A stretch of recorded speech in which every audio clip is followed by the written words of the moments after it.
Greetings and salutations. I am your DM again, the Raven, for session 32 of the Smalls. This time the session, the auction. Something I've been looking forward and dreading doing for a while now. Okay, for the usual crew we have Sirot. Hello.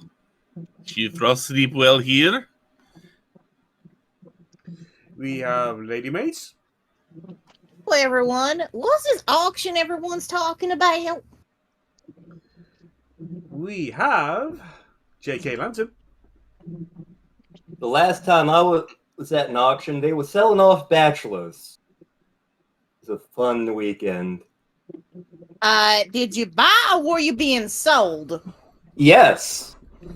How many times were you returned? Yes.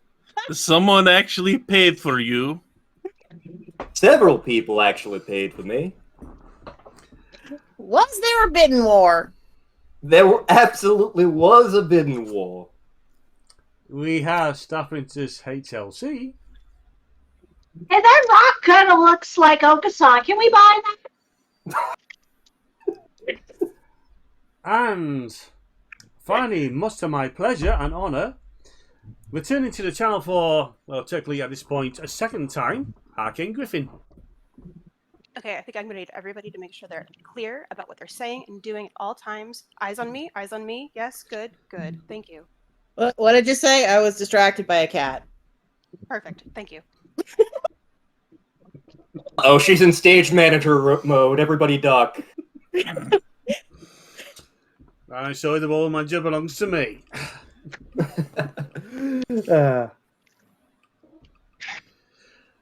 It's been a month since the business with the Hydra in the swamp.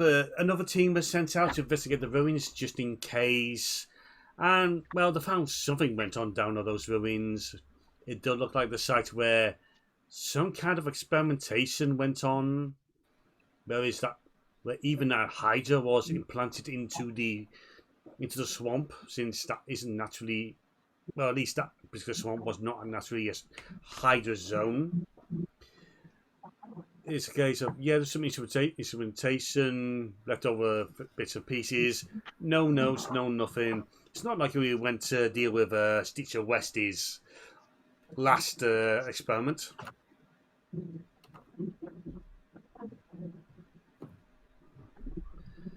Okay, so let's type it in. Yes, an analogy about the dangers of invasive species and mucking around with invasive species to make them even more danger. Because had I rolled better and they got possibly one more attack, Cyrano may have not survived. It's fine. Thank goodness for those magic beans and that bullet. May I note, Cyrano took about a week or so to basically recover from being flamed by the Hydra. Even though he's still seeing stars.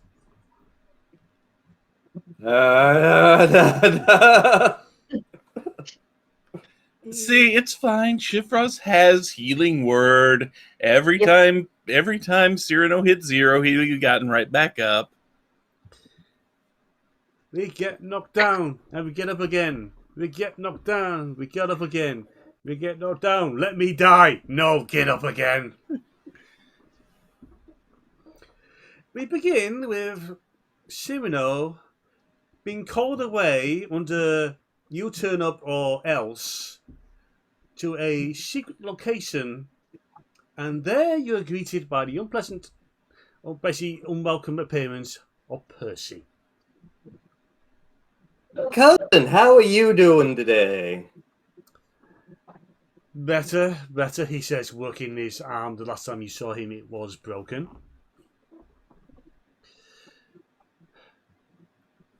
I had forgotten how long broken limbs took to heal.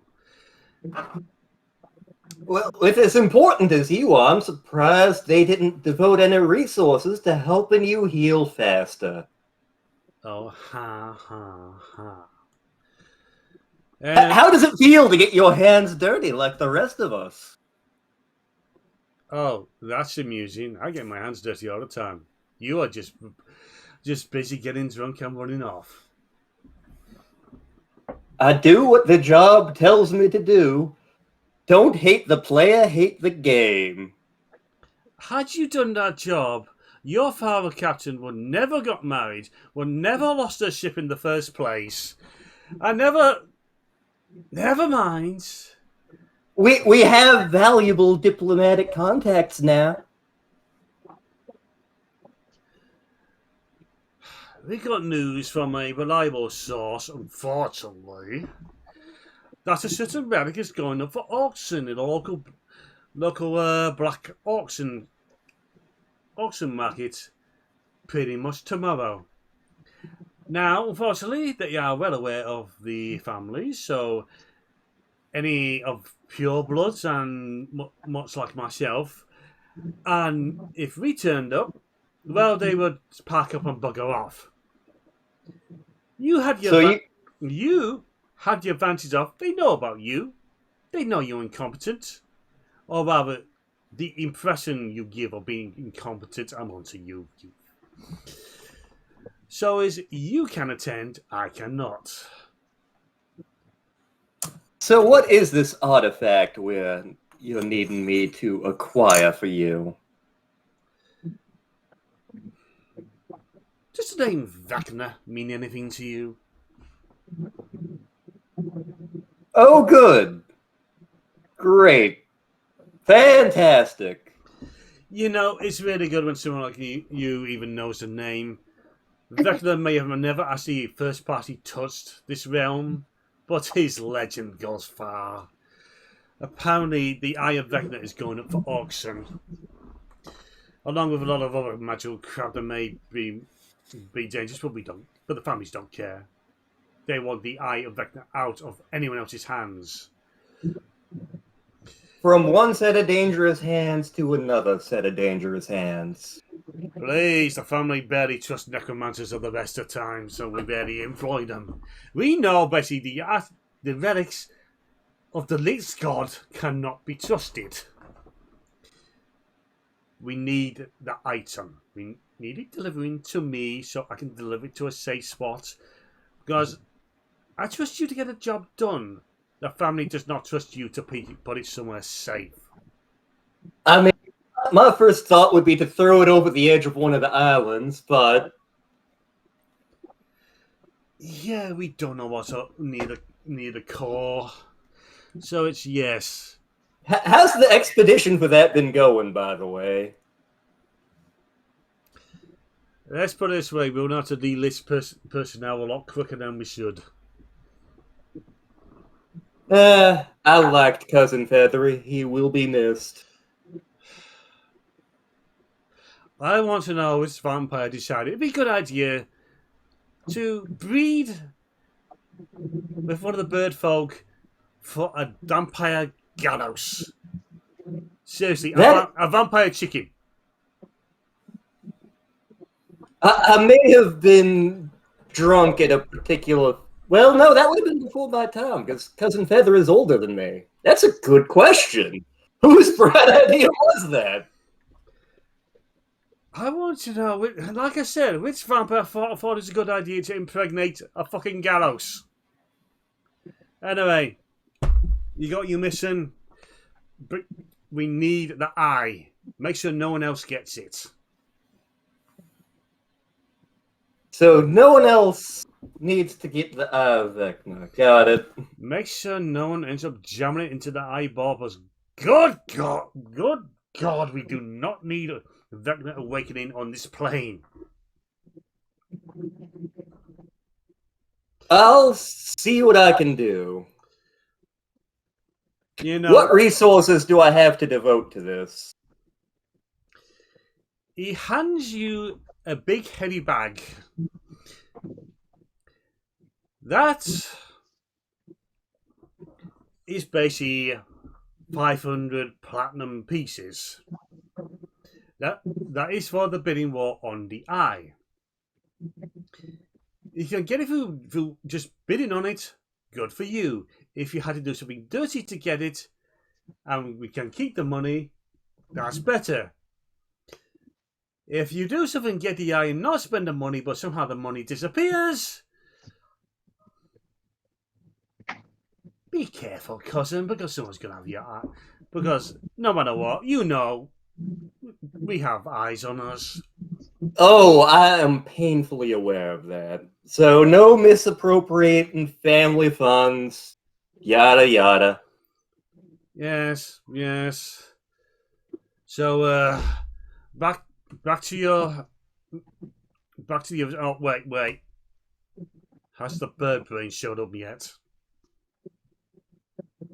Are you talking about the mongrel or some other bird brain? Last time I checked, Okasan was a pure breed. Then why the hell does he think he's a were-panda? Because he's out of his goddamn mind. I could have told you that. Anyone who's met him can tell you that. Anyway, piss off, I've got an appointment with a local crime lord to go set straight. Yeah, smell you later. So I need some fingers breaking. Don't they always? Friend Ours was always better at it. She keeps the fingers.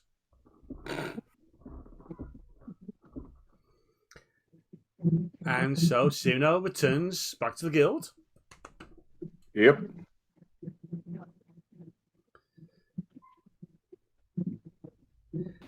So I imagine this around this time it's whenever things are not going on, no missions going on, everyone's usually in the canteen or in training or whatever. So what are the Smalls up to?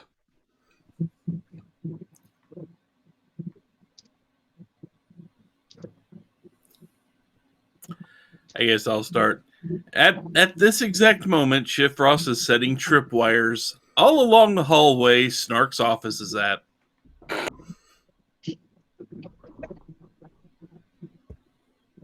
Magpie is at the canteen and her nose is buried in a medical herbs book. She seems to be studying for something. Becoming a licensed CBD seller, got it. Not exactly.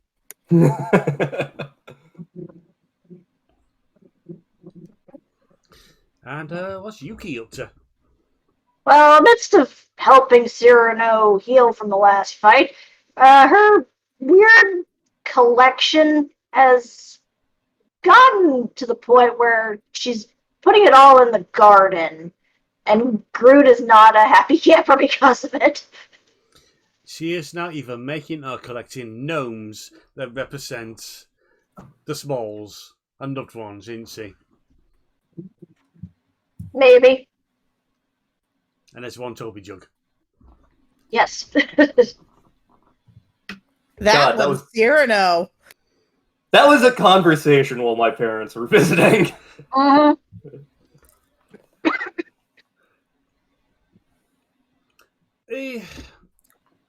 The announcement comes over the PA system.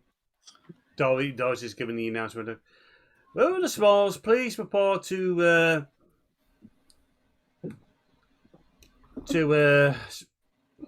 Cervantes' office, please. Will the Smalls please report to Cervantes' office, please? We have an important mission coming up.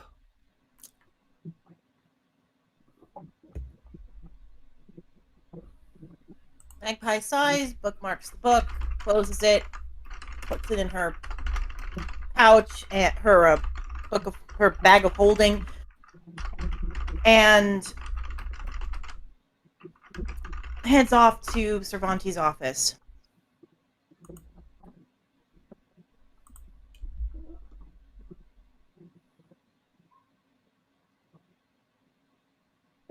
Shifrost ignores the announcement. So does Yuki.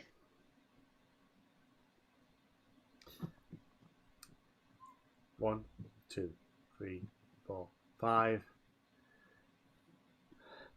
Sorry for the PA system. Well, Shifrost Sleepwell and Yuki Cloudfire, please get your asses down to the office now! Oh, jeez, why didn't they say that earlier? They could have asked nicely. Jeez. First warning, and I'm already getting yelled at. Please. 3 seconds later, we did ask nicely. Now get a move on. No, you asked for smalls. Dolores has not had a coffee today. Is not my problem of your level of caffeination. You're having a conversation over the PA system. Yep. This feels very Red Dwarf suddenly. Don't most of our adventures? Fair enough. So eventually the Smalls gather in Cervantes, outside of Cervantes' office. Eventually they're each called in. Sino does turn up and join. Johnny's case of what's this? Inside you, Cervantes is sat behind his desk and you see someone else in his office. A new face. Griffin, if you can please introduce yourself. Before I do, how big is Cervantes' office, out of curiosity? Is it like a tight squeeze with this many people, or is it pretty big? It's big enough to house everyone. Okay, I was just checking. So, standing to the side of Cervantes is a 6'5", large, like tall, black minotaur with white spotting and white hair, with a very kind of focused, calculated expression. She's got this really big, gnarly scar across her left eye, and a huge greatsword to her back in full plate. And is just kind of arms crossed, watching you all come in and just like taking in every detail of everything happening here. Also, because I forgot to do it last time, because we had Carl being a new player and all, could everyone please give a description of their characters? Magpie is a human. She's about 5'7". She usually has a green cloak on and normal ranger attire, except for her boots of Elvenkin, which I think are pictured somewhere in the chat. She usually has her hood up, and she, as of the Desert Adventure, has a scarf around her neck and goggles either on her head or over her eyes, depending on how stealthy it is. But right now you can see her full face. And she seems like a very friendly, fresh-faced person, like no scars or anything like that. She's very young looking.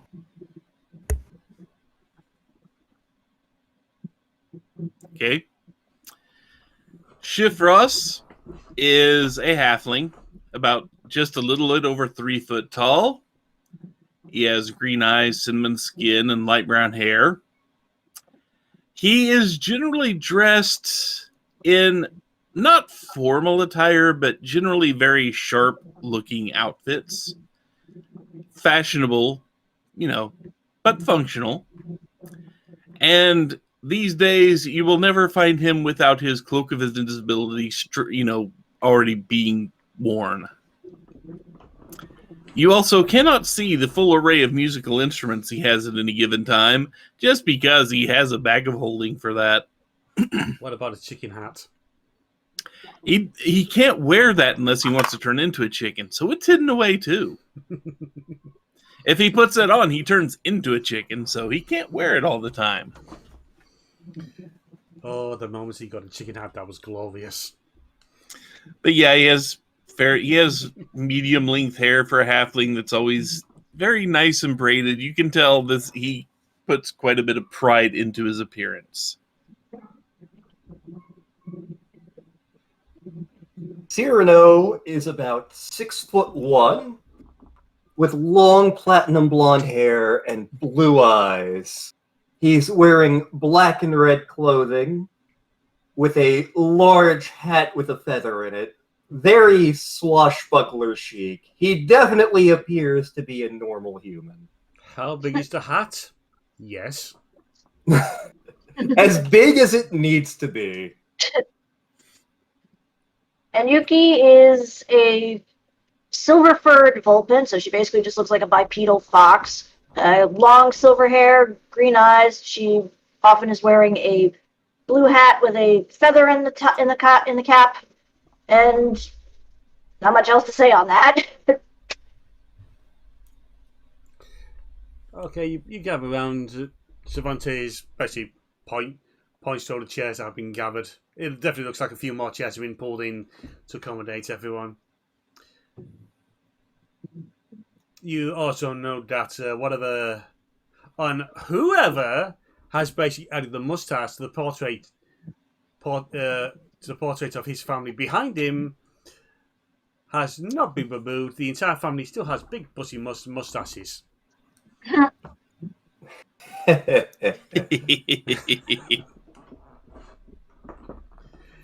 And every time Cervantes sees you, he just makes him remarks of, Mother made sure she saved that day.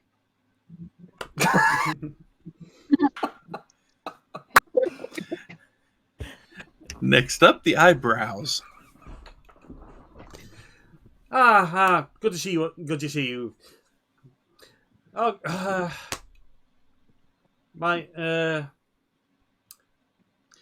this individual here has come to us from another organization, someone who specializes in objects of the mystical, arcana, or paranormal, which are deemed too dangerous to be allowed in normal society, and has come to us seeking aid for a upcoming mission.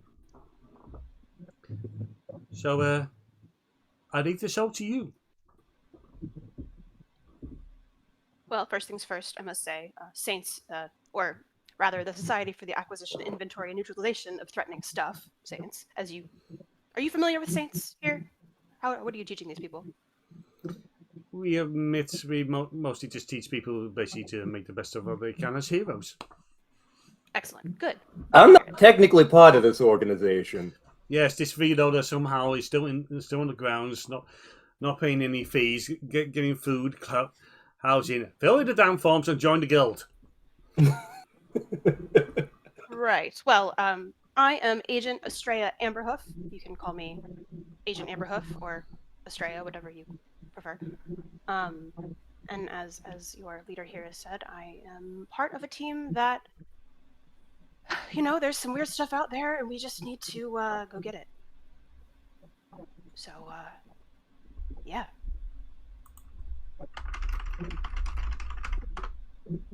So that begs the question, what are we trying to get today, so to speak, Miss Estrella, ma'am? Estrella's fine. Yeah, we'll go with that. I have been told that there is, our sources say, at least, that there is an auction that is coming up, and there may or may not be some questionable items that should not be, in public access, people with money spending it on things that could really just do a lot of damage, and we would rather just prevent that from happening. And some of these situations are dangerous, and we were referred here. What sort of items have you been hearing about? Well, it's hard to say. Usually when we get a tip, it's pretty anonymous. If we have any details at all, it's a little fuzzy. There are things of religious connotations. There are things of cursed and, fiendish nature. In this situation, it just sounds like something that is just real weird and magical. Not really sure what it is, but we're going to go get it out.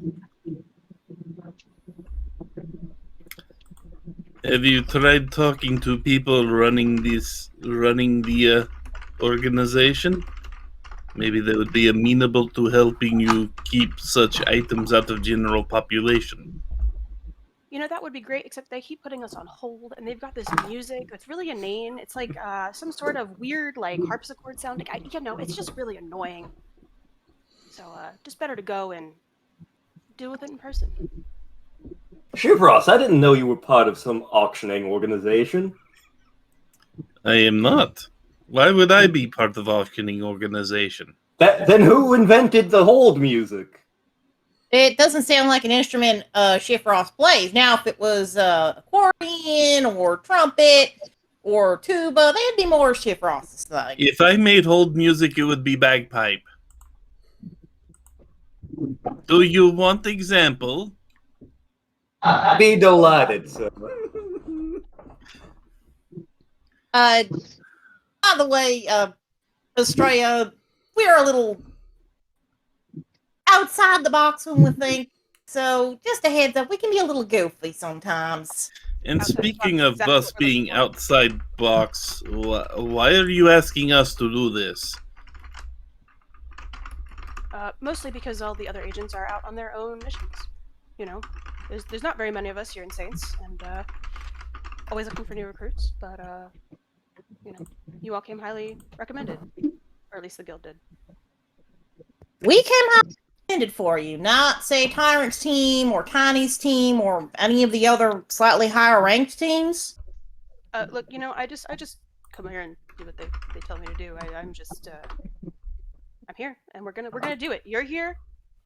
You know, you get stuff done, and like I said, outside the box is exactly what we look for. So Fair more enough. power.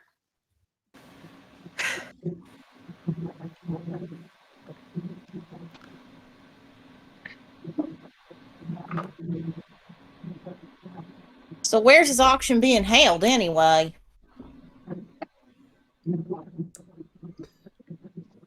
The auction, for those who don't know, is especially held in a roughly hidden location located under local town.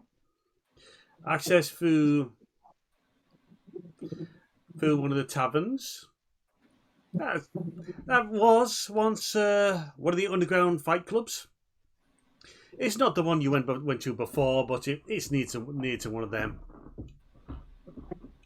This auction is in hidden place? Okay, I think I know why Estrella was getting put on hold us. This sounds sketchy as hell. When have you ever been to an auction that always sketchy? And to prove his point, Cyrano holds up a sketch they made of him at one auction. It's not See? particularly good. See? Sketchy. It's a caricature that makes his hat huge, his chin huge, and his ears long and pointy. Not at all like the real him. Yoink! I don't know. Cyrano. Perfect representation to me. Cyrano, do I look like I've ever been to anything fancy in my life? This does not sound like fancy auction. You know, if you squint hard enough, it almost looks like Okasan. I'm taking this.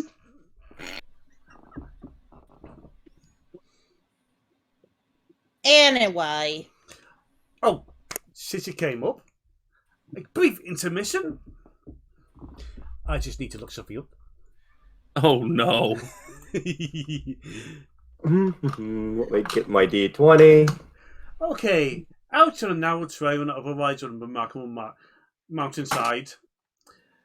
Along the pathway, a small white dove person wearing a taco hat is just making his way, and then he runs into a small duck wearing a hat. What does Okasan do? Ah! A fellow Luma, I see. Okasan must do his dance of greeting. Give us a performance roll. Alrighty. Wow. That is a 14. You are given 5 minutes before you stumble over a stone, and then the duck just seems to suddenly give up all of hugeness. Its eyes blaze in fierce, angry flame, and it pecks at you twice because you're in intense pain. Then its eyes glow with an intense fury. And next thing you know, you've been eye blasted off the side of the mountain range, blasted off again, and you can hear blasted off a fair while. You hit the ground.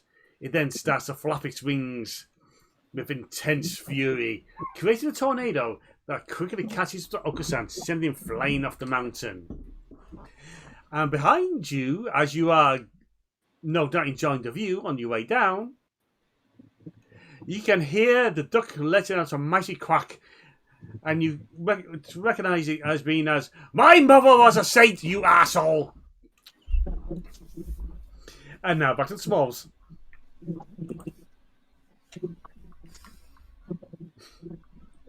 And this was the further adventures of Okusan, as he's lost and we have no fucking clue where he is.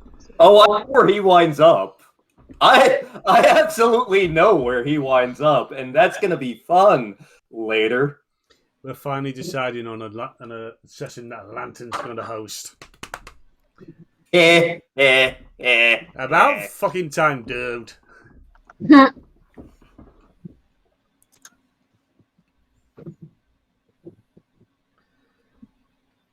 So meanwhile, back at the ranch.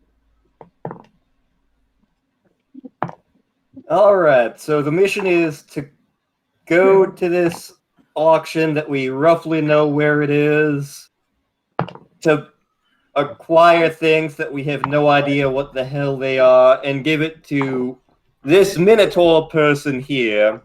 Do you actually have proof that you're part of some important organization? I pull out the Saints like handbook, and it's like crimson red with like gold embossing. It has like my badge.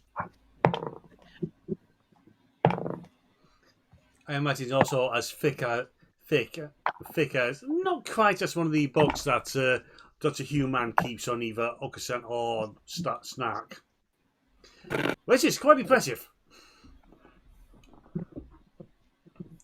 Since those volumes are pretty much, by their very nature, seem to comprise 3 other books to form one. Oh, the Tome of Eldritch Okusan. Well, I suppose we'd better start scoping the location out or preparing for this mission if anyone has any ideas. Maybe it's on the roof. You thought Okusan was on the roof. Really? That's what I thought? Huh. Maybe we should check the roof just in case. Alright, we're checking the roof for the auction and the mongrel, I guess. And then, from there, we shall prepare for this mission. And a brief detour, the roof is checked and you find nothing up there but a strange gallows who seems to insist on crowing on every hour. Huh. How long has he been here? How long have you been hearing the crowing while you've been here?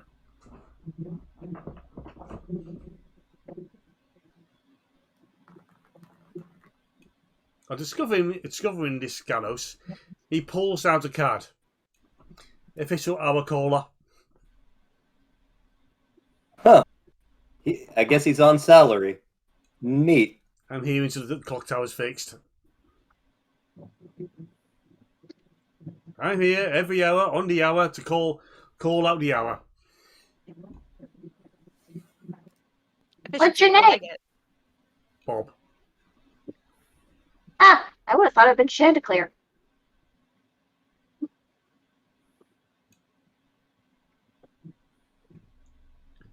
Now, if you excuse me, I'm going to hang around for about an hour until the next turning of the hour. Did you see an auction up here? I saw some pigeons fighting over a bit of bread. Was one of them a bit tall, obsessed with pudding? No. Darn. Were any of them wearing taco-shaped hat? Some were fighting over a taco. He could have been here. I knew it. they're totally using the receipt for a taco. Just stuck to the edge of the guttering. Has been given a good pecking.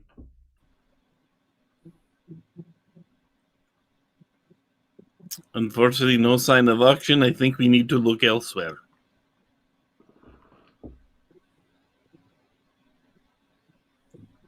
So, returning to the normal stomping grounds, Cyrano is approached by, surprise, a messenger, basically a walking trash heap, who basically comes up to you, looks at you, and gives you a full beating. Huh. They must have changed the code again, because I thought that was for Wednesday's messages. You check yourself for the message slipped onto you, and it's a case of the auction is held at this time at this location. We didn't trust Percy with this information, and he's been informed. We've been informed that you are to attend the auction. Don't fail us, or else. Quickly scroll a smaller sheet of paper. Does the eye have to wind up with the family, or can it be in another safe house? Slap it in the garbage heap. Jams it into a bag that's apparently hidden in the heap somewhere. 5 seconds later, you hear as a response is printed out, and basically the piece of paper slaps into your face, and it's written in basically some arcane tongue that only you can read, and it basically says in big red letters, it must be returned to Percy immediately. Well, it's got more complicated.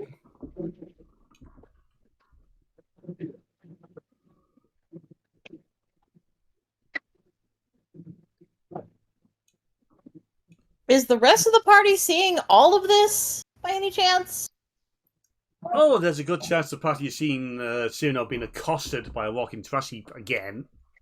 But This is something you guys see regularly. Because this is the standard way messages are delivered to Psy. You saw him just the other day getting beaten up by a messenger for the sake of your Mr. Payments on your warranty on your cart. Yeah, I don't even have a cart. Now you know the people in charge are just messing with you. Magpie is just looking at this, looks at Estrella very apologetically. Because this is clearly a serious person with a serious job, and she just got thrust into our bullshit. She's probably watching this heap of whatever it is, and is staring at it and kind of thinking and like muttering, and kind of looks confused for a moment and is like, huh, and like raised and just like, was worried that would be a dangerous item. Seems like it's not. Although maybe dangerous to your friend. Normal with that family, unfortunately. Listen, I have family members who are very importantly placed, and they enjoy sending me messages from time to time. And it's family tradition. And on that note, to make sure that you know that their business is attended to, it probably kicks you between the legs. And then wanders off. Cure wounds. She stares after it and goes, I think you might need to... And she softens just a bit here and looks at you and is like, I'm a little bit worried about what you call family. Trust me, his family sucks. Like, Magpie just growls that last part.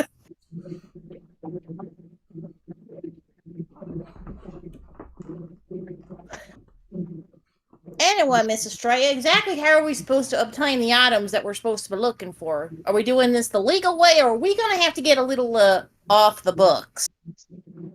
I think it depends.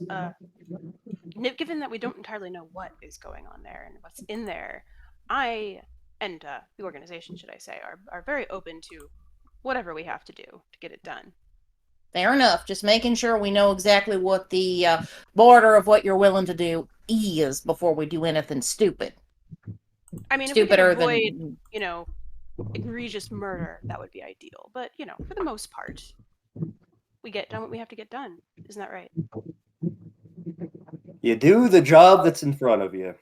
I think egregious murder is really in our wheelhouse for the most part, except for the rare occasion we shoot a bullet out of a void-skinned Hydra because of a magic beam because of dimension door. I never encountered with Stoopy. I wasn't there And for when that. we blow up other cars in mad race across desert.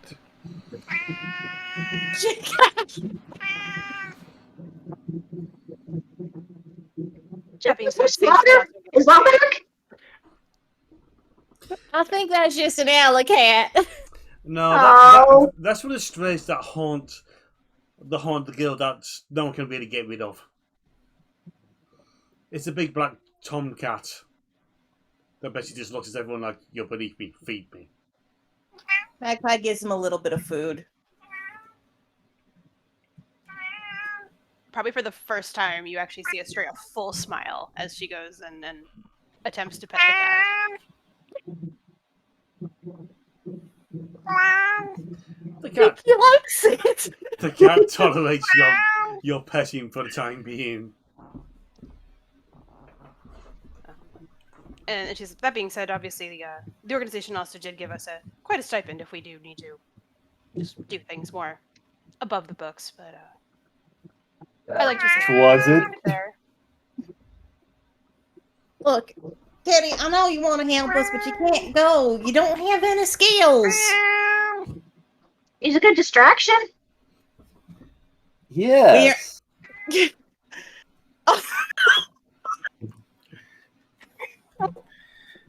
Is this the time to sing the song of your people? Is this really what that is, huh?